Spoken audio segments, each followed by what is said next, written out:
चाहे वो जमीन पे हो, चाहे वो हमारा आसमान का नेता हो, चाहे हमारा भाई हो, उन सबको नवीन भाई ने, डीपी भाई ने और उनकी जो टीम ने घर घर जाके, शहर शहर जाके और जहां नहीं पहुंच सकते थे उसको कोरियर के माध्यम से सबको आमंत्रित किया है कि यह अपने आप में जो हमारा अग्रवाल समाज है इसको एक संगठित करने का जो नवीन गोयल जी ने, डीपी गोयल जी ने, कैडमिन फाउंडेशन ने, मैं अपने आप में एक ऐतिहासिक प्रोग्राम होगा। तो मैं अब ज्यादा टाइम ना लेते हुए मैं नवीन जी भाई से कहूंगा। बहुत अभिनंदन। हमारे समाज के वरिष्ठ नेता भाई साहब वशिष्ठ गोयल जी के अध्यक्षता में आज की हम प्रेस कॉन्फ्रेंस कर रहे हैं।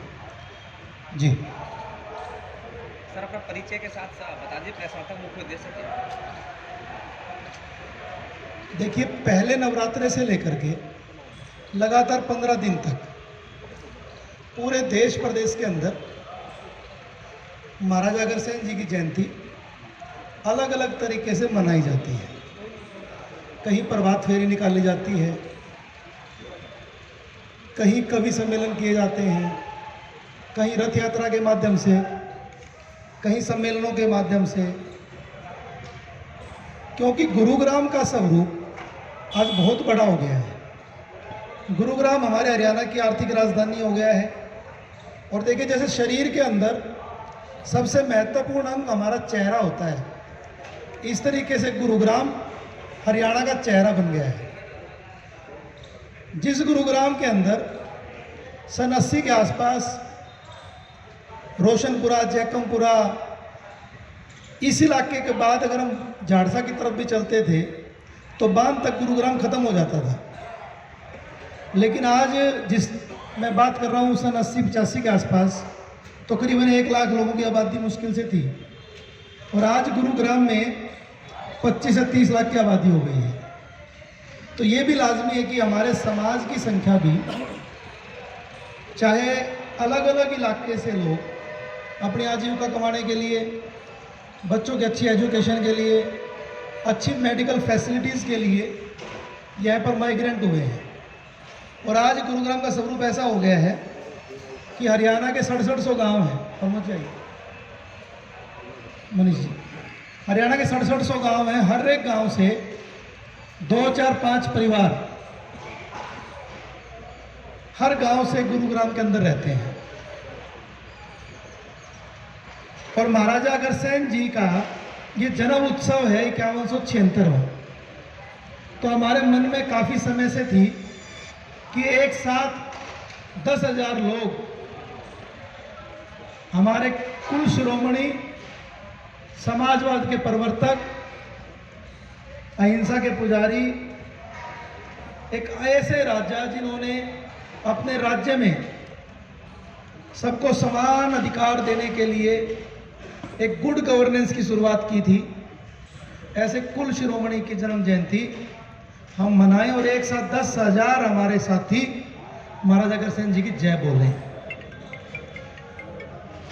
और क्योंकि आज़ादी का अमृत महोत्सव हमारे देश के यशस्वी प्रधानमंत्री नरेंद्र भाई मोदी जी ने 1 साल के अंदर उन अनसंग हीरोज को याद करने का काम किया जिनका इतिहास में नाम नहीं भी था, और जिन सबके कंट्रीब्यूशन की बदौलत आज हम खुली हवा में सांस ले रहे हैं। देखिए, हमारे समाज का जो योगदान सबसे ज़्यादा गिनती होती है सामाजिक कामों में, सबसे ज़्यादा गिनती होती है दानियों में, धार्मिक कामों में, और ज्ञानी भी हैं। अलग अलग जुडिशरी के पद, अलग अलग एडमिनिस्ट्रेटिव पद, हर तरीके के पदों पर अग्रवाल समाज ने देश को आगे बढ़ाने में बहुत काम किया है। लेकिन जब हम इतिहास के ऊपर जाते हैं तो हमारे समाज का वीरता के मामले में भी बहुत एक ऐसी स्टोरीज देखने को मिलती हैं। जब 1857 की क्रांति हुई, झांसी का वो किला, झांसी की वो सड़क जहाँ पर लाला हुकमचंद जैन जी को फांसी दे दी गई, और उनके भतीजे को जो बालक फकीर चंद जी थे उनको सिर्फ इस बात के लिए फांसी दे दी गई, जब चाचा को फांसी दे रहे थे तो भतीजे ने कहा, चाचा घबराने की जरूरत नहीं है, इन अंग्रेजों की मंजी तो मैं ठोकूंगा, इनका इलाज तो मैं बांधूंगा। बोलो भगवान अग्रसेन की जय। अंग्रेजों ने बिना किसी अदालत के, बिना किसी कोर्ट के एक दहशत बनाने के लिए उस बच्चे को वहीं फांसी दे दी।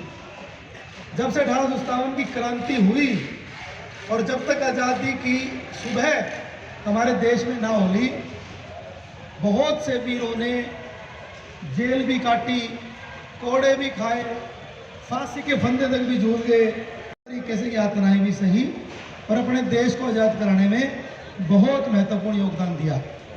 तो हम इस 1 तारीख को उन सब वीरों को नमन करने का काम करेंगे। उन सब वीरों के जीवन परिचय को लेकर के हम यहाँ पर एक प्रदर्शनी लगाने जा रहे हैं और एक अगर स्मारिका जिसमें करीबन 31 ऐसे वीरों के, क्रांति वीरों के, अगर क्रांति वीरों के इतिहास हैं। इसको आज से 25 दिन पहले इस कार्यक्रम के मुख्य अतिथि श्री ओम प्रकाश धनखड़ जी ने लॉन्च भी किया है और इस स्मारिका को हमने कार्ड के साथ साथ 15,000 घरों में इसको हमने भिजवा दिया है। हमारे इस कार्यक्रम के लिए एक आयोजन समिति बनाई गई है, एक महिला समिति बनाई है, एक युवा समिति बनाई है। सब लोग इसमें बड़े जोर शोर से काम कर रहे हैं। गुरुग्राम में युवाओं में, महिलाओं में बहुत उत्साह है। मुझे पूरी उम्मीद है कि कार्यक्रम बहुत भव्य होगा। इस कार्यक्रम का नाम अगर समागम है। मैं मानता हूं कि ना केवल अगर समागम रहेगा, ये अग्र महाकुंभ होने जा रहा है। भक्ति के लिए, देशभक्ति के लिए पिछले काफी समय से उनका योगदान, उन्होंने अपनी विचारों के माध्यम से बहुत महत्वपूर्ण योगदान दिया है। उनका 1 घंटे का कार्यक्रम महाराजा अग्रसेन जी के जीवन जयंती पर लेकर के वहाँ से शुरुआत करके इन सभी अगर क्रांति वीरों पर हम डेडिकेटेड करेंगे। इस कार्यक्रम में अध्यक्षता के तौर पर हमारे विधानसभा के स्पीकर श्री ज्ञानचंद गुप्ता जी आ रहे हैं। मुख्य अतिथि के तौर पर भाजपा प्रदेश अध्यक्ष श्री ओम प्रकाश धनखड़ जी शिरकत करेंगे। वह हरियाणा के अलग अलग इलाकों से हमारे अग्रवाल समाज के सभी नेता गुरुग्राम की पावन धरा पर, मां शीतला की पावन भूमि पर महाराजा अग्रसेन जी को नमन करने, वह उन सब अगर क्रांति वीरों को नमन करने के लिए आ रहे हैं। मैं आपके माध्यम से सभी गुरुग्राम के मेरे अगर वैश्य बंधुओं को आमंत्रित करता हूं और क्योंकि आपका सामाजिक, राजनीतिक, देश की तरक्की में मीडिया का एक महत्वपूर्ण योगदान है, मैं आप सबको भी अपनी पूरी टीम के साथ आमंत्रित करता हूं। देखिए, किसी भी कार्यक्रम का स्वरूप हम कितना भी बड़ा कर लें, अपनी व्यवस्थाओं के हिसाब से हम कार्यक्रम करते हैं। जब हम इसको कार्यक्रम की शुरुआत की थी तो जिस स्वरूप का हमने सोचा था, अभी धीरे धीरे कार्यक्रम, खासकर दक्षिण हरियाणा के सभी मंडियों के लोग इसमें जुड़ रहे हैं। ये कार्यक्रम अग्रवाल समाज का है और ना केवल अग्रवाल समाज का है, वैश्य जितने भी हमारे घटक हैं, चाहे महावर हैं, खंडेलवाल जी हैं, रस्तोगी हैं, जायसवाल हैं, उन सब का भी इसमें पार्टिसिपेशन है। देखिए, सभी से कई बार कनेक्ट नहीं हो पाता है प्रोग्राम के समय, शुरुआत के समय, लेकिन हमने सभी लोगों को इसमें इनवाइट किया है, ना केवल किसी पार्टी विशेष से। अखिल भारतीय अग्रवाल सम्मेलन के जो लोग हैं वो भी इसमें आ रहे हैं। वैश्य महासम्मेलन से जुड़े हुए पदाधिकारी भी हमने सबको इनवाइट किया है। हरियाणा की सभी संस्थाओं को हमने पत्र लिखे हैं। हमने सभी जो हमारे अग्रवाल समाज के, वैश्य समाज के IAS IPS हैं, उनको हमने निमंत्रण दिया है। तो ये कार्यक्रम सभी का है, ना किसी पार्टी का नहीं है। ये अग्रवाल वैश्य समाज का कार्यक्रम है। तो इसमें सभी पार्टियों के लोग और सभी हमारे समाज से जुड़े हुए टेक्नोक्रेट्स, ब्यूरोक्रेट्स और सभी संस्थाओं के द्वारा ये कार्यक्रम हो रहा है और सभी संस्थाओं के लोग इसमें आने जा रहे हैं। पहली बात तो ये है कि हम अपने समाज की ताकत औरों को भी दिखाना चाहते हैं, और वो और नहीं है, वो भाजपा में, देखिए मैं कार्यकर्ता के तौर पे भी काम कर रहा हूँ, मेरे प्रदेश अध्यक्ष भी हैं और गुरुग्राम में उनका निवास स्थान है। तो गुरुग्राम में निवास स्थान होने के साथ साथ हमारा उनसे अटैचमेंट भी है और हमारी ताकत को, समाज के संगठन को हमारा प्रयास हमने माननीय मुख्यमंत्री जी को बुलाने का भी किया था, बस पूरा संपर्क नहीं हो पाया। तो माननीय ओम प्रकाश धनखड़ जी ने हमारा निमंत्रण स्वीकार किया, तो हमें उनको मुख्य अतिथि के तौर पर बुलाया।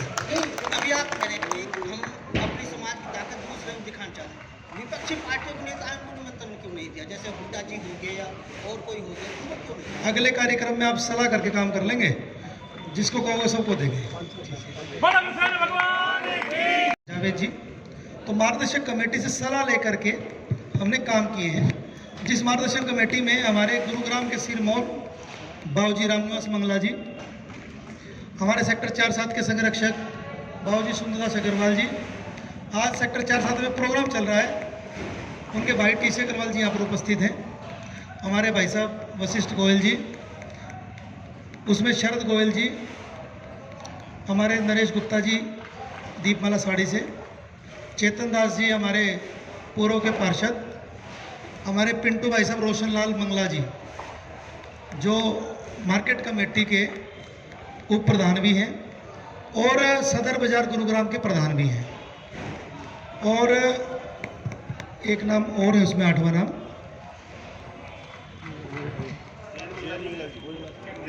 गुड़गांव इंडस्ट्रियल एसोसिएशन के प्रधान आदरणीय जगन्नाथ मंगला जी भी उस मार्गदर्शक कमेटी में। विनोद जी आगे भाई साहब, बहुत सुंदर प्रश्न आपने किया महावीर जी। देखिए, सबसे पहले तो जब कार्यक्रम के अंदर एंट्री होगी, उस एंट्री के दौरान हमने ऐसी व्यवस्था की है कि हर एक आने वाला अतिथि, सभी समाज के लोग उस एग्जीबिशन के दौरान घूमते हुए कार्यक्रम में एंट्री कर पाएंगे। और हमारे वहाँ पे कोऑर्डिनेटर हमने एग्जीबिशन के बनाए हैं। हम चाहते हैं कि हमारे बच्चे भी इतिहास से रूबरू हों, हम चाहते हैं कि हमारे समाज की महिलाएं, हम सब लोग, बड़े लोग उनको नमन करें, उनके बारे में जानें। तो हमने एग्जीबिशन स्टार्टिंग में गेट के ऊपर ही लगाई है। देखिए, जब हम इतिहास की बात करते हैं तो कुछ एक नाम हमारे जहन में आते हैं। महात्मा गांधी जी, जिन्होंने अहिंसा के तौर पर पूरे राष्ट्र को इकट्ठा कर दिया, लाला लाजपत राय जी, जमनालाल बजाज जी, हनुमान दास पोद्दार जी, ये नाम हमारे जहन में शुरू से आते हैं। लेकिन जब हमने इतिहास को देखा और जब इस कार्यक्रम पर काम करना शुरू किया, तो बताना चाहता हूँ, शंकरलाल संघी जी, बाबूजी रामकिशन गुप्ता जी दादरी वाले, जगत किशोर लाहौरिया जी, ये 3 लोग सुभाष चंद्र बोस जी की पूरी आज़ाद हिंद फौज खड़े करने वाले लोगों में से थे। हमारे संघ के प्रांत संघ चालक रहे हैं बाबूजी दर्शन लाल जैन जी, जिन्होंने राज्यपाल का पद भी लेने से बाद में इनकार कर दिया था। उनके ऊपर भी डाक टिकट जारी हुआ है, उनका बड़ा महत्वपूर्ण योगदान था। हमारे पूर्व में मुख्यमंत्री श्री बनारसी लाल गुप्ता जी ने भी 3 बार संगरूर तक भी जेलें काटी हैं। हो सकता है कि मैं बताने में कोई छोटी मोटी मिस्टेक रह जाए। बादल गुप्ता जी, कनीरा से बंशीधर गुप्त जी, गुड़ियाणी गांव से बाल मुकुंद गुप्ता जी और गुरुग्राम से लाला मनोहर लाल मनोहर जी ने भी कलम के माध्यम से अंग्रेजों को झकझोर करके रख दिया था। तो हमारा प्रयास देखिए, क्योंकि हरियाणा में हम रहते हैं और दक्षिण हरियाणा वीरों की भूमि है, हमारा अहिरवाल क्षेत्र वीरों की भूमि है। राव तुलाराम जी को भी एक सेठ ने बड़ा सपोर्ट किया था, हरदेव सहाय जी। अनेकों अनेक वीरों की प्रदर्शनी हम यहाँ पे दिखाएंगे। और जब हमने एक स्मारिका बनाई, इसमें करीबन 29-30 नाम लिए थे। उसके बाद भी 4-5 फोन हमारे पास मिलने वालों के आए और हमने उनका इतिहास देखा। उसमें बाबूजी पूर्णचंद गुप्त जी का भी हमें प्रदर्शनी दिखाएंगे, जो दैनिक जागरण के संस्थापक थे। वो लीड कर रहे हैं डीपी भाई साहब। पहले वाले सवाल से शुरू हो जाता हूँ जी। ये कार्यक्रम गुरुग्राम के सभी आयोजन, सभी जो संस्थाएं हैं वो मिल करके कर रहे हैं। इस कार्यक्रम में एक आयोजन समिति बनाई गई है, मार्गदर्शन कमेटी बनाई गई है। उस आयोजन समिति द्वारा कार्यक्रम किया जा रहा है गुरुग्राम की सभी संस्थाओं के द्वारा, और उसमें मेरे को जिम्मेदारी दी गई है कार्यक्रम संयोजक की। नवीन जी, जो महाराजा प्रताप जी की जयंती थी वो 26